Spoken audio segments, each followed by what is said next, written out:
एक बहुत ही खूबसूरत गांव था जिसका नाम था बीरनगर। यहाँ सभी लोग बहुत खुशी खुशी से रहते। गांव में सभी कुछ बहुत अच्छा चल रहा था और इसी बीच अमेरिका से एक फैमिली अपने पुश्तैनी घर में रहने आई। उस परिवार में पति पत्नी और उनका छोटा सा बेटा जो अपनी हवेली में रहने आए थे। सभी के आते ही गाँव वालों में खुशी की लहर दौड़ पड़ी, क्योंकि ये फैमिली कोई और नहीं बल्कि इसी गाँव में रहने वाले एक पुराने जमींदार की थी और गाँव वाले उनकी बहुत इज्जत करते थे। सब कुछ ठीक चल रहा था, लेकिन अचानक एक दिन इस परिवार के बच्चे की तबीयत अचानक बिगड़ने लगती है। सभी को लगता है मौसम का परिवर्तन हुआ, लेकिन बात तो कुछ और ही थी। धीरे धीरे लड़के का चेहरा नीला पड़ने लगा। आनन फानन में परिवार ने डॉक्टर को बुलाया और डॉक्टर को भी कुछ समझ नहीं आया तो उसने पास ही में बने एक हॉस्पिटल में उन्हें हेल्थ चेकअप के लिए आमंत्रित किया, ताकि बच्चे की बीमारी का पता लगाया जा सके। परिवार ने डॉक्टर की सलाह के अनुसार हॉस्पिटल जाना जरूरी समझा। सारे टेस्ट होने के बाद भी कुछ नहीं हासिल हुआ। जैसे सारा परिवार गाँव पहुँचा तो गाँव के कुछ बुजुर्गों ने बच्चे की हालत देख के उन्हें ओझा के पास जाने को कहा। आज भी गाँव में पुराने रीति रिवाज के अनुसार झाड़ फूंक करके इलाज करने की प्रथा कायम है। परिवार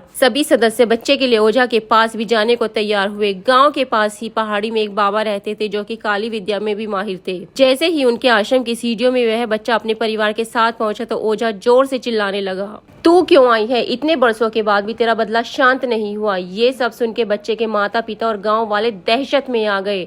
उन्हें समझ ही नहीं आया कि बाबा को इतना गुस्सा क्यों आ रहा है, जबकि उन्हें अभी तक कोई बात बताई नहीं गई। लेकिन बाबा तो काली माया में माहिर थे, इस वजह से उन्हें रूहानी ताकतों को पहचानना आता था। सभी लोगों ने आश्रम में प्रवेश किया, लेकिन बाबा ने केवल उस बच्चे को पास आने को कहा। बच्चे की हालत बहुत ही खराब थी।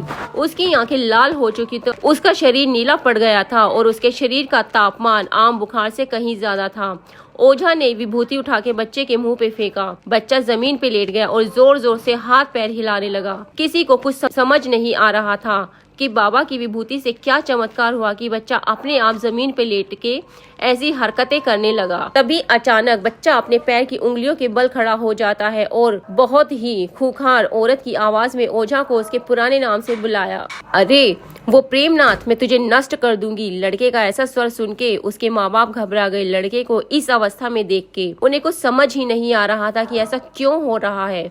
तभी ओझा ने एक मंत्र पढ़ के बच्चे को अपने काबू में किया। सारे गांव वाले ओझा से पूछने लगे, बाबा ये सब क्या है?